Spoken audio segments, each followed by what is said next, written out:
That night of my 18th birthday, two childhood sweethearts, who grew up with me, secretly drugged me. At that moment, I heard their inner thoughts. Are we really going to do this? Never mind. We've been trying to win him over for over a decade, but his affection level has been stuck at 90%. I really can't wait any longer. The system requires that as long as either of us succeeds in Gonglu to capture a target, we can return to our original world and each have a wish granted. I'll go first this time. If I don't succeed, you go next. That night when the childhood sweethearts climbed into my bed. The following night, the other one also sneaked in. Since they were young, the two childhood sweethearts would hug me and never let go whenever they saw me. Whenever any other woman appeared near me, they would act as if facing a formidable enemy and chase her away.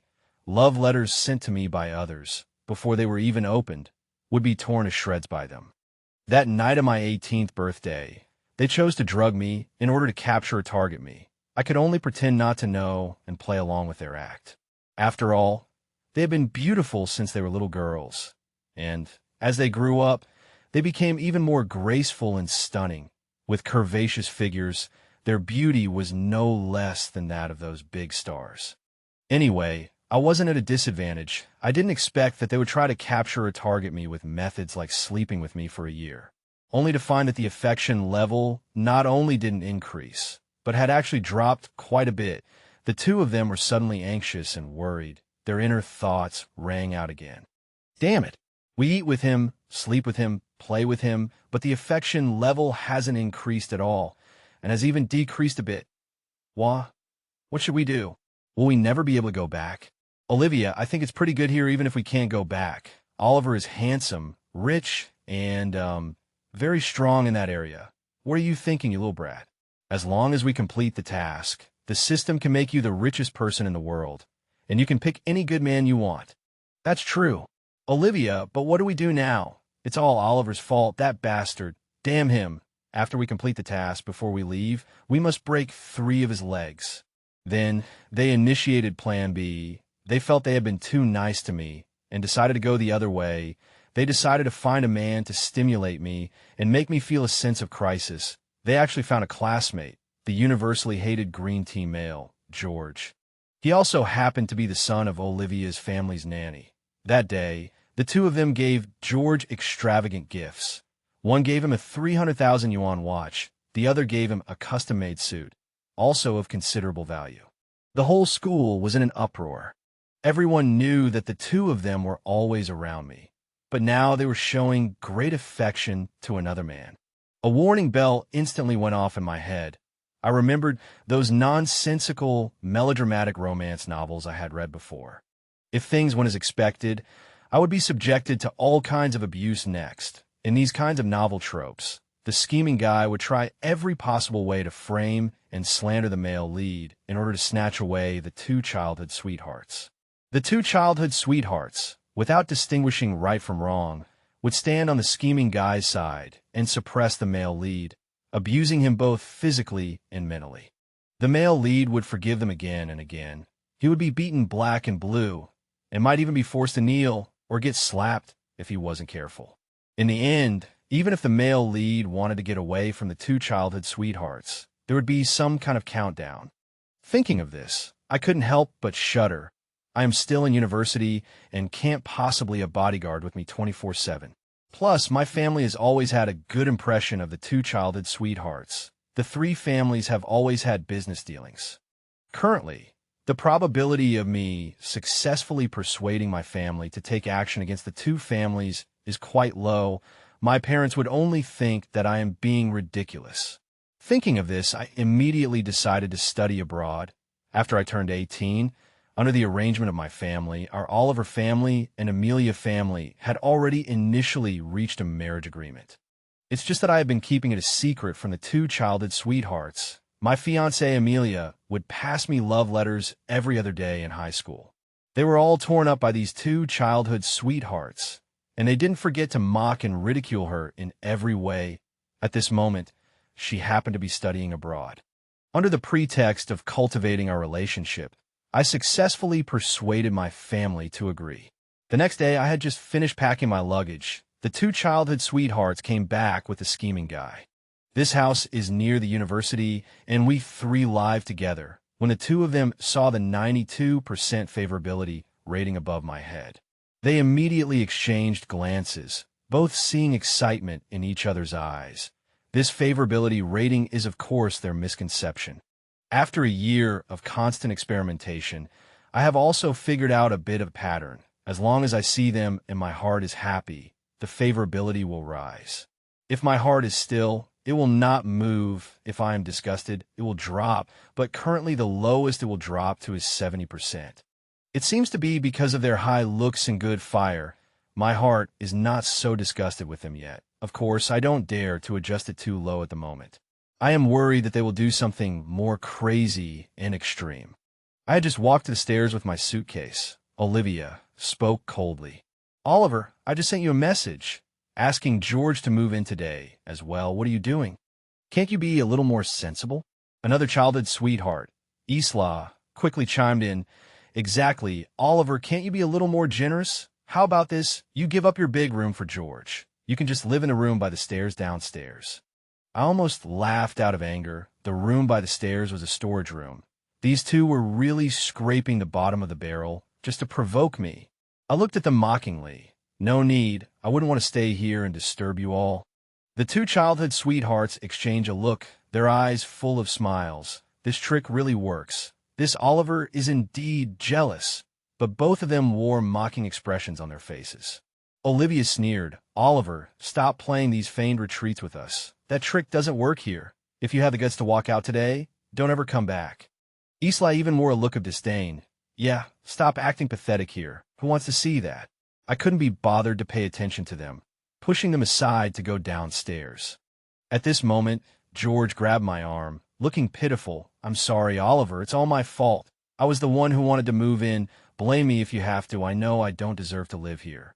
As he spoke, he tried to push me. I was already prepared. How could I let him succeed? I simply turned around. George immediately missed his target. He fell straight down the stairs. I watched coldly as George rolled down the stairs. He really threw himself into his performance, lying on the ground wailing like a banshee. Olivia and Isla both screamed at the same time, rushing down to help him. "Oliver, you gone too far." Isla looked up and glared at me, her eyes instantly turning red. "George just wanted to apologize to you. Why did you have to push him?" Olivia's voice was even colder. "Oliver, apologize immediately. Otherwise, don't expect us to forgive you." George moaned a few more times, weakly grabbing Olivia's arm. "Olivia, don't blame Oliver. It was my fault." I pulled my suitcase, slowly descending the stairs step by step. Smiling, I watched them act. "Olivia, Isla, I didn't do anything just now. Are you blind? Besides, there are security cameras everywhere in this house. Do you need me to pull up the footage for you to see?" The two were stunned, guiltily avoiding my gaze. I ignored them and walked past them towards the exit. Isla was the first to react. Seeing that I was leaving, she spoke anxiously. "Oliver, even if it was George's fault, how can you just leave like this? George is injured." I paused, suitcase in hand. "If he's injured, take him to the hospital. I'm not a doctor, and I'm not paying the bills either." "Stop right there." Olivia snapped. "Oliver, if you dare walk out that door today, don't ever come back." Without a backward glance, I left. "You two idiots, I'm not playing with you anymore." That night, I flew away. Rumor has it that the two childhood sweethearts went crazy looking for me afterward. They even caused a scene at my house several times, but I had instructed my family not to reveal my whereabouts. Helpless, the two idiots could only continue playing with George, the other idiot. The three of them got along quite harmoniously. Meanwhile, I lived with Amelia abroad for 3 years. Our relationship quickly blossomed, becoming inseparable. 3 years later, I returned to China with Amelia. On the one hand, my father's health was failing, and he urged me to come back and inherit the family business. On the other hand, I planned to marry Amelia. I walked out of the airport with Amelia in my arms. She looked up at me, threatening playfully, "Oliver, I'm your fiancé now. If you dare help those two childhood sweethearts bully me again, you'll be sorry." I pinched her delicate, flawless cheek affectionately. "Come on, Amelia. I'm too busy spoiling you. How could I bully you?" She pinched my waist with her small hand. Don't deny it. You bully me every night. Laughing, I held Amelia even closer, whispering in her ear. Then tonight, how about I let you bully me back? Her ears instantly turned red. She gave me a reproachful glance, full of charm. 3 years had passed. Amelia had blossomed into an even more captivating woman. The once youthful and innocent campus belle now possessed grace, poise, and an extraordinary aura. A simple, pale yellow dress accentuated her snow-white skin, turning heads in the airport. Just as she reached the airport exit, two familiar figures suddenly entered her view. Olivia and Isla. 3 years apart, they were still beautiful and charming, but somewhat inferior compared to Amelia, with a touch of weariness in their eyes. Their gaze was now fixed intently on my hand around Amelia's waist. Their eyes seemed to spit fire. Oliver. Isla rushed forward first, her voice filled with accusations. Where have you been for the past 3 years? Why haven't you contacted us? Olivia was a step behind, her gaze even colder. Oliver, I know we've been a little closer to George, and that made you jealous, but you don't have to just find someone else to provoke us, do you? I looked at them as if they were strangers. Please move aside, my fiancé is tired and needs to rest. Hearing me address Amelia as my fiancé, the two of them were instantly stunned, their faces turning pale. Fiancé? Isla screamed. Oliver, what are you talking about? The three of us grew up together since childhood sweethearts. When did you get a fiancé? How come I don't know? Olivia glared angrily at Amelia. You went abroad, and she seduced you, didn't she? She wrote you love letters every day in high school. Shameless. Oliver, in order to attract our attention, you actually found this bitch to put on a show for us. The surrounding people all turned to look at us. Amelia was about to retort, but I stopped her. What's the point of arguing when you can just hit someone? My eyes were cold, and I slapped her directly in the face. Olivia, if you dare to speak recklessly again, I will never let you off. The crisp sound of a slap echoed in the airport exit. Olivia covered her face, staring at me with wide, incredulous eyes. Isla was also stunned, frozen in place. You hit me? Olivia's voice trembled, tears welling up in her eyes. Oliver, you hit me for Amelia? I looked at her coldly. This slap is to teach you how to respect people. Amelia is my fiancée, not someone you can insult. The two of them glared at me angrily, their faces flushed red. A moment later, their inner thoughts rang out again. Olivia, what do we do? Is Amelia really his fiancée? If they get married, will our mission fail? Olivia's voice sounded no. Impossible. He's only had us around him since he was little. It's only been 3 years since we last met, and his favorability towards us is still at 88%. That means he has us in his heart. He's just trying to stimulate us like we did with George. Isla breathed a sigh of relief. After Olivia's analysis, I feel much more at ease. This Oliver is really scheming, actually learning our tricks. How detestable. When our mission is completed, we'll see how we torture him.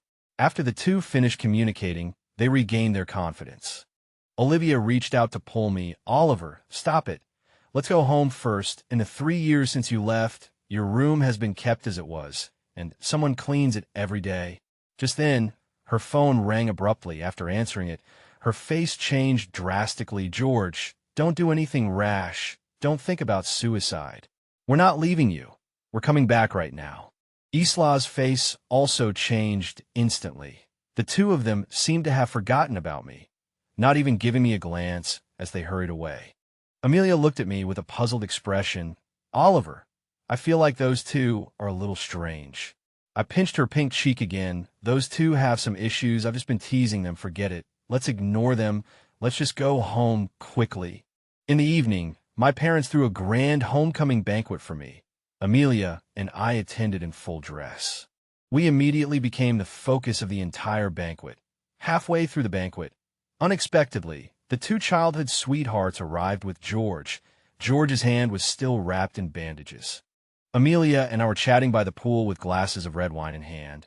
He walked straight towards us and greeted me. When he saw Amelia, a flash of amazement and deep jealousy flickered in his eyes. Looking at me again, his eyes were full of provocation. Oliver, long time no see. I came today because I wanted to personally return Olivia and Isla to you. They've been with me for 3 whole years, but I know that the two sisters have always had you in their hearts. I'm sorry. I took your place. I shouldn't have competed with you. It's all my fault." As he spoke, he pretended to stumble and lunged towards me. My brow twitched. This guy really doesn't learn. He's trying this trick again. I decisively pulled Amelia back half a step. Splash. George fell directly into the pool. Water splashed everywhere, and George floundered in the pool in a disheveled state. "Help. Save me. I can't swim," he shouted in terror. The surrounding guests gathered around, pointing and whispering at George. Olivia and Isla rushed over upon hearing the commotion. When they saw George in the water, their expressions changed drastically. "George." Isla cried out in alarm, wanting to jump into the pool to save him. I reached out and stopped her. "What's the rush?" This pool is only 1.2 meters deep." Sure enough, after George thrashed around a few times, he actually stood up. The water barely reached his chest. He stood there awkwardly, his face flushed red. George was soaked all over, his wet hair plastered to his face. Like a drowned chicken, the surrounding onlookers couldn't help but burst out laughing. Olivia glared at me resentfully and reached out to George in the water. "George, come up quickly." George was pulled up, shivering all over, looking extremely wretched. "Oliver, I know you hate me, but there's no need to humiliate me like this, is there?" he said aggrievedly, tears falling pathetically. Olivia immediately took a towel from the nanny and wiped his hair for him. Turning her head, she glared at me. "Oliver, you're going too far. George just came to apologize to you. Did you have to treat him like this? Aren't you just jealous of him? Feeling like we're not fawning over you like before? Afraid he'll take your place?" Isla also gritted her teeth. "Oliver, look at the way you are now, fighting for love and attention. The more arrogant and domineering you are, the more you'll only push us towards George."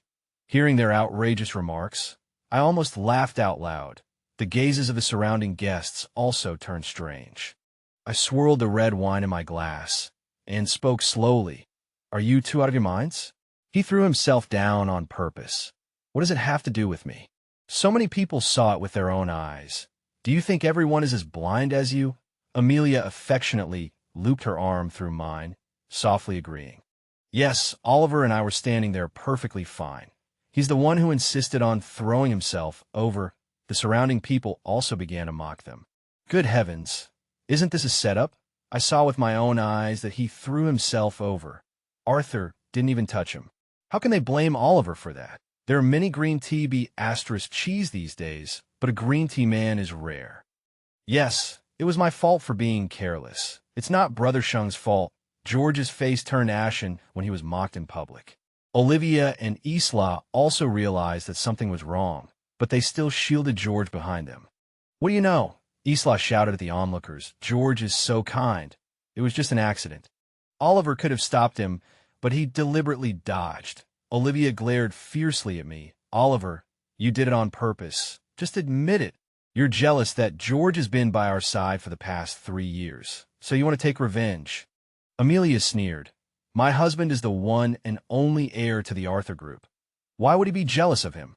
The son of a nanny who can only get in here because you two bring him along." The word husband completely enraged the two childhood friends. They both pointed at Amelia and started cursing. "Amelia, shut up." Olivia trembled with anger. "Who is your husband? How can you be so shameless?" Isla glared daggers at Amelia. "That's right, you despicable be asterisk TCH who took advantage of the situation." A murderous aura flickered in my eyes. I stepped forward and slapped each of them. "Didn't I warn you that if you disrespect my fiancé again, I won't let you off?" Olivia and Isla, you've only gotten where you are today because of my Arthur's help. Oliver has been too kind to you too. Now I demand that you kneel down and apologize to my fiancé immediately. Otherwise, don't blame my Arthur for being ruthless. Heh, these two transmigrators can't recognize their own position, and they still dare to dream of breaking my legs? Torturing me? This time I've come back to inherit the family business. The first thing I need to do is to take those two families down. Two loud slaps echoed. Olivia and Isla covered their faces, staring at me with wide eyes. Their eyes were filled with disbelief. The entire venue was deathly silent. Everyone was shocked by my actions. Olivia's voice trembled, her eyes red-rimmed. I stared coldly at both of them. Neil apologized. Isla shrieked, pointing at Amelia, who was smiling. Oliver, you're crazy. You want us to kneel to her? What? You're not willing? A fierce glint flashed in my eyes. Looks like you're choosing the second option. I pulled out my phone and directly dialed Noah's number. Noah was a senior employee of the Arthur Group. I had started working with him when I was abroad. Pass the word. Starting tomorrow, Arthur will terminate all cooperation with Olivia and Isla. At the same time, completely sell off the shares of both families for the outstanding payments owed to us by Olivia and Isla's families. Proceed directly with legal action. After the call ended, the scene erupted in an uproar. These guests had only come to attend my homecoming banquet. Who would have thought they would witness such a drama? And the fuse of this business war was ignited by the son of a nanny. It can only be said that the daughters of Olivia and Isla's families really had no brains at all to publicly oppose Oliver for the sake of a nanny's son. Wasn't that courting death? Without Arthur, where would Olivia and Isla's families be today? Olivia and Isla's faces turned deathly pale in an instant. No. Oliver, you can't do this. Olivia rushed over in a panic, grabbing my arm. Oliver, we're childhood sweethearts. We grew up together. Isla also cried out, her eyes full of panic. Oliver, we were wrong. We know we were wrong. Please don't treat us like this. We love you. We were nice to George just to provoke you to... I forcefully shook off Olivia's hand, looking at them coldly. Only realizing you're wrong now. Too late. A strong sense of disgust surged within me. My goodwill towards him instantly plummeted below the 40% threshold. Just then, a bizarre scene unfolded. Olivia and Isla suddenly clutched their heads simultaneously, crouching down in immense pain. System warning. Affection level below 40%. Initiating punishment protocol. Their inner voices were filled with terror. How could this be? How could the affection level drop so drastically? What on earth happened? No. Instantly, waves of electricity coursed through their entire bodies. Da-da. Olivia screamed. Isla trembled violently, tears and snot streaming down her face. No. System. I was wrong. Please, no electric shock punishment. The guests present were all stunned. They didn't understand what on earth they were experiencing. Why were they suddenly talking nonsense? Amelia grabbed my hand, a little frightened. Honey, what's wrong with them? I patted her hand, softly reassuring her. Just putting on a show. Don't pay them any attention. I turned to look at the head of security. Hold these 3 troublemakers down, make them kowtow 3 times, and then throw them out. From today onwards, they are forbidden from stepping foot in my house ever again. Yes, young master. The head of security, along with his men, immediately stepped forward and forcefully pressed the 3 of them to their knees. They kowtowed repeatedly. Olivia and Isla were so weakened by the electric shocks that they were barely able to stay conscious. They didn't have an ounce of strength to resist. George, on the other hand, stared at me with a venomous look in his eyes. After finishing their kowtows, the 3 of them were tossed out by the security guards like dead dogs. My parents were watching this scene from a distance. Far from being angry, they were instead very gratified.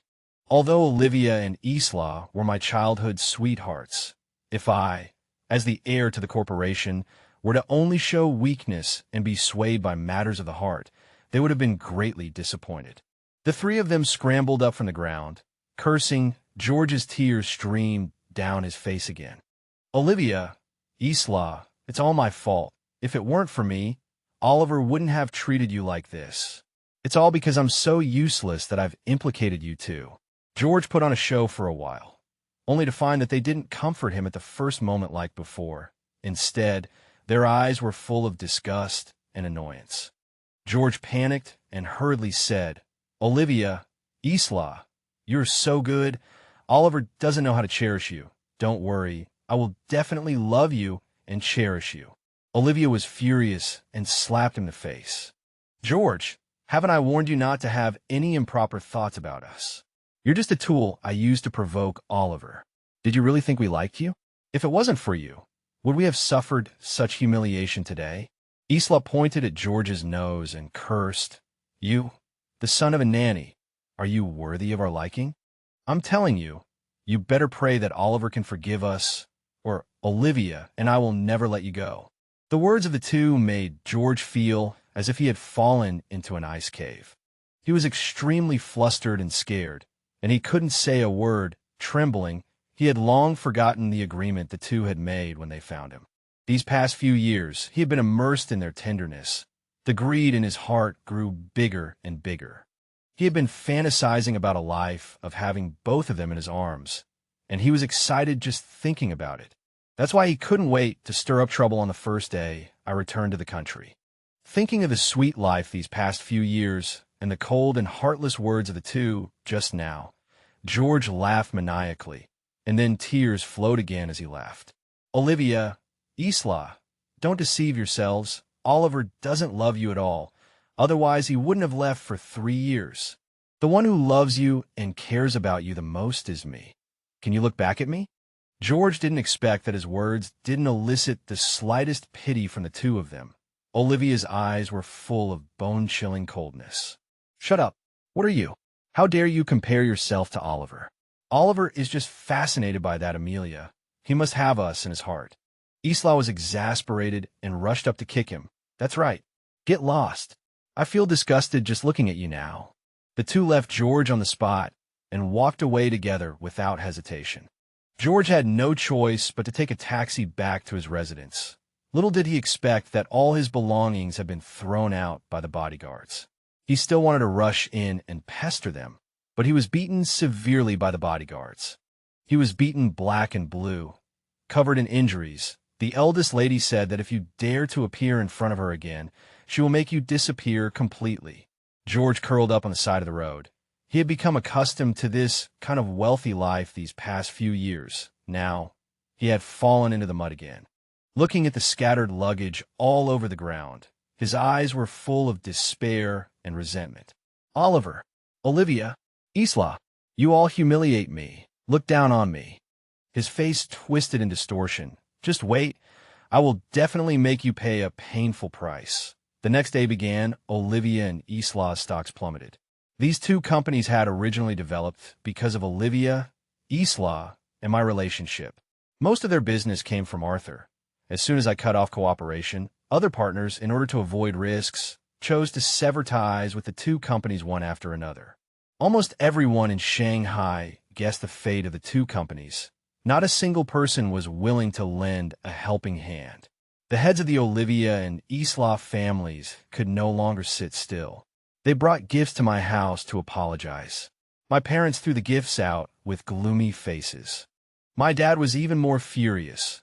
"I have been taking care of your two families all these years because of the good relationship between your daughters and my son. But your daughters not only forced my son to leave 3 years ago, but yesterday, in front of so many guests, they joined forces with the son of a nanny to bully my son. Did you really think I have no temper? Huh? We are all old foxes in the business world. Don't try to fool me with this superficial nonsense." To prevent my dad from being soft-hearted, I specifically told him the truth about my going abroad 3 years ago. I also told him about Olivia and Isla's plan to break my legs. My dad was furious and even less likely to be soft-hearted. The two family heads were stunned by my dad's words. Their faces were pale, and cold sweat dripped down. They exchanged a look, gritted their teeth, and immediately knelt down with a thump. "Arthur, it is our fault for not educating our daughters well. We are sorry to your family. Just give us another chance. We were neighbors after all." No matter how they pleaded, my dad remained unmoved. With a cold face, he ordered the bodyguards to drag the two out. The two childhood sweethearts nearly blew up my phone with calls. Of course, I didn't answer any of them. After the inauguration ceremony ended, I ran into them with Amelia as soon as I arrived at the group's garage. Both of them had obvious handprints on their faces. It seemed their parents had disciplined them. The moment they saw me, their eyes instantly turned red, and they rushed towards me. They were quickly stopped by the bodyguards. Are you kidding me? In those novels, once the two sides break up, some ultimate weapon, mistress's blade, or car accident is bound to appear. Of course, I have to take precautions early. I don't want to accidentally become the male lead in a tragic romance. I looked at them with a half smile. Olivia, Isla, shouldn't you be with George right now? How do you have time to be here? Mentioning George, their faces instantly turned extremely ugly. Olivia took out her phone and showed me a video of the bodyguards beating up George.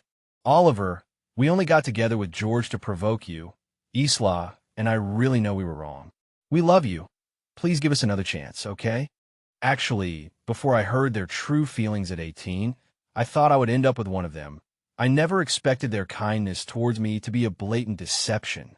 Now, hearing them say they love me only makes me feel disgusted. It's really embarrassing for them. They clearly hate me to death in their hearts, but they have to pretend to be deeply in love.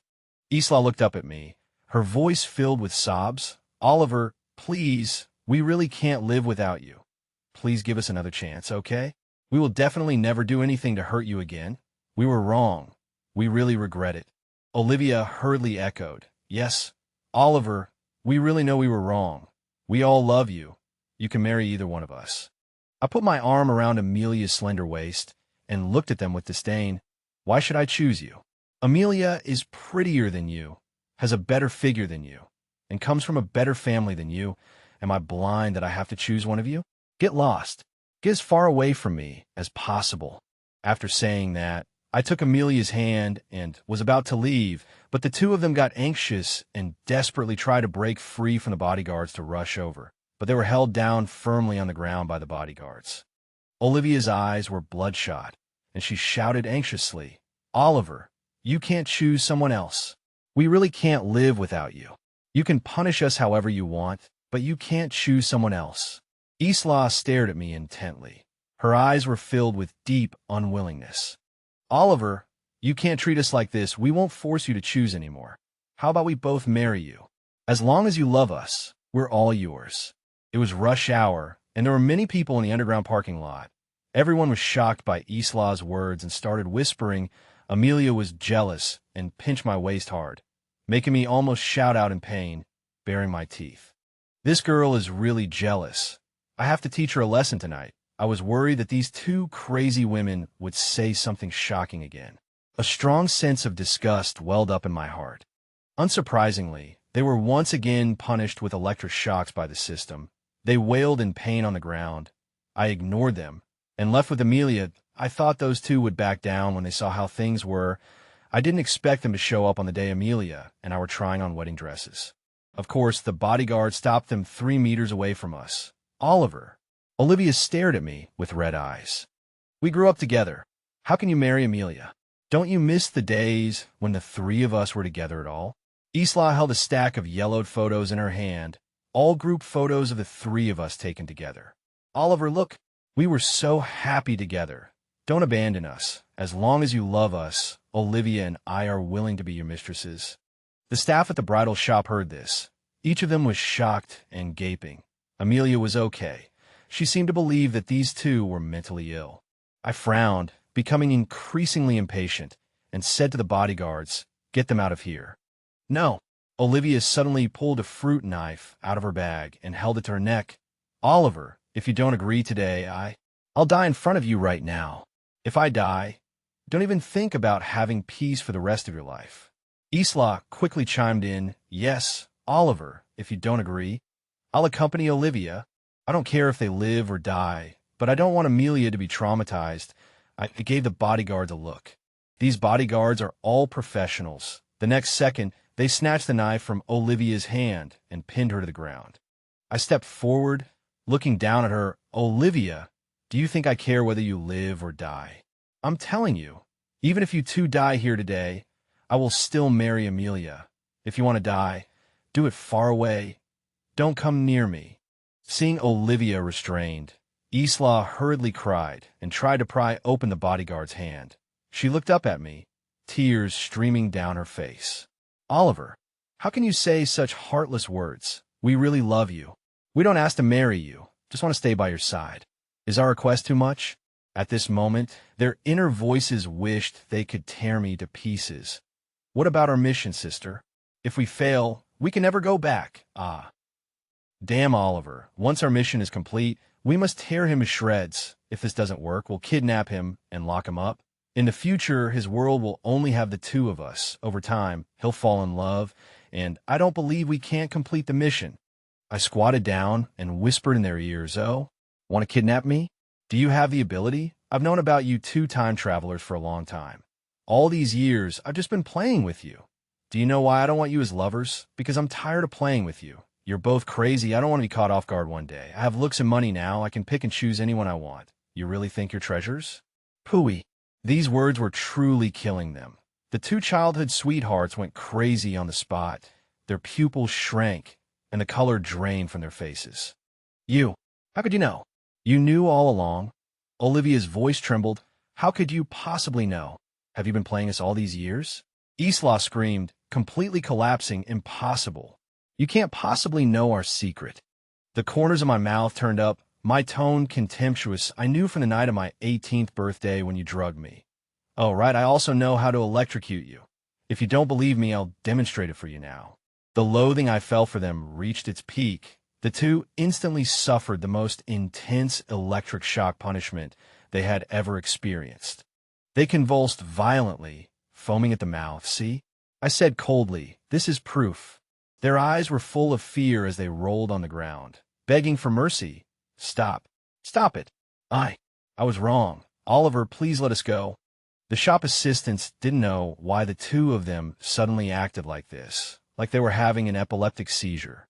They were all at a loss, terrified.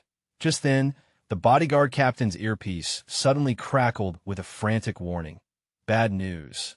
A runaway pickup truck is heading straight for us. Alert! Alert!" The bodyguard captain reacted swiftly, pulling Amelia and me behind a massive pillar for cover. Boom! Like a roaring beast, a pickup truck crashed headfirst into the bridal shop. The deafening sound of the impact echoed. Glass shards and concrete debris flew everywhere.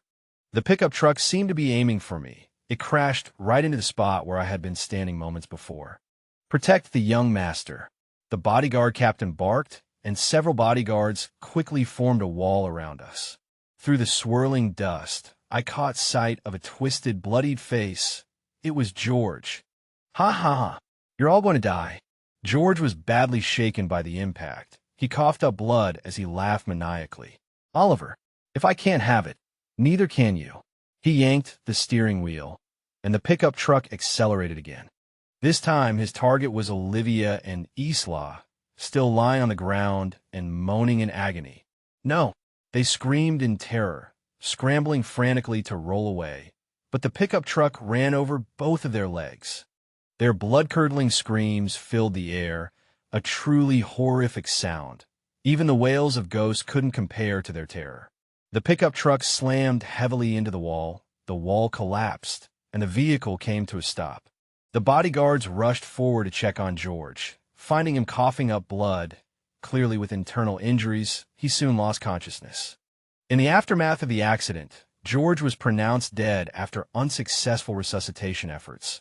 Olivia and Isla were saved, but they would spend the rest of their lives in wheelchairs. After the Olivia and Isla families went bankrupt, their families hated them. Now that they were disabled, they suffered even more scorn and abuse. Unable to return to their original world, both women developed serious mental problems. They would tell anyone who would listen that they were transmigrators. Eventually, their families committed them to a mental asylum. Occasionally, when I was feeling down, I would visit them at the asylum. They would get very agitated when they saw me, and just as they were about to burst into a torrent of abuse, they would collapse to the ground, convulsing and foaming at the mouth. So pitiful. I decided to visit them more often in the future. After all, they were once my beloved childhood sweethearts.